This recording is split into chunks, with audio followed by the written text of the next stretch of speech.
Dubai visa কিন্তু বর্তমানে চালু আছে। আর ফ্যামিলি ভিসাতে আসতে চান তারা কিন্তু আসতে পারবেন খুব সহজে।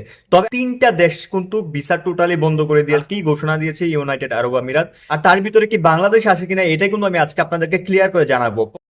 আসসালামু আলাইকুম ওয়া রাহমাতুল্লাহি ওয়া বারাকাতুহু। সম্মানিত দর্শক মণ্ডলী, আপনারা সকলে কেমন আছেন? আশা করি আল্লাহর অশেষ মেহেরবানিতে আপনারা সকলেই ভালো আছেন। সো বন্ধুরা, আজকে অত্যন্ত গুরুত্বপূর্ণ আজকের ভিডিওটা। যারা কিনা দুবাইতে আসতে চান, দুবাই ভিসা কিন্তু বর্তমানে চালু আছে।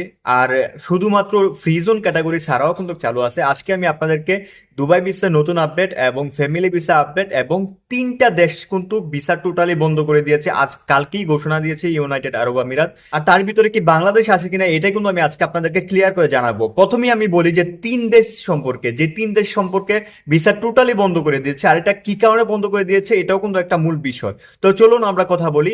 আসলে তিনটা দেশ হচ্ছে আপনার রিপাবলিক অফ গেনিয়া, এরকম একটা আমার সঠিক নামটা খেয়াল আসতেছে না। আর দ্বিতীয় নম্বর যে দেশটা এটা হচ্ছে উগান্ডা, আর তৃতীয় নম্বর দেশটা হচ্ছে আপনার দক্ষিণ আফ্রিকা।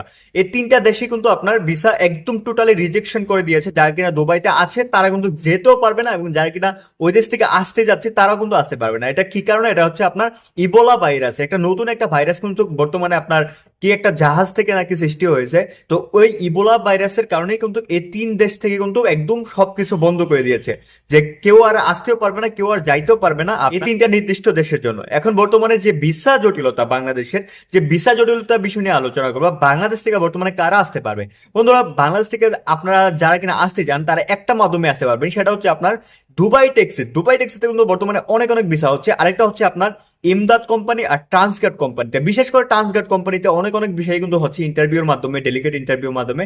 আর আরেকটা ক্যাটাগরি হচ্ছে আপনার যারা কিনা ফ্যামিলি ভিসাতে আসতে চান তারা কিন্তু আসতে পারবেন খুব সহজে। তবে আপনার স্বামীর কিন্তু 4,000 স্যালারি থাকতে হবে, তাহলে কিন্তু আপনি স্ত্রীকে নিয়ে আসতে পারবেন।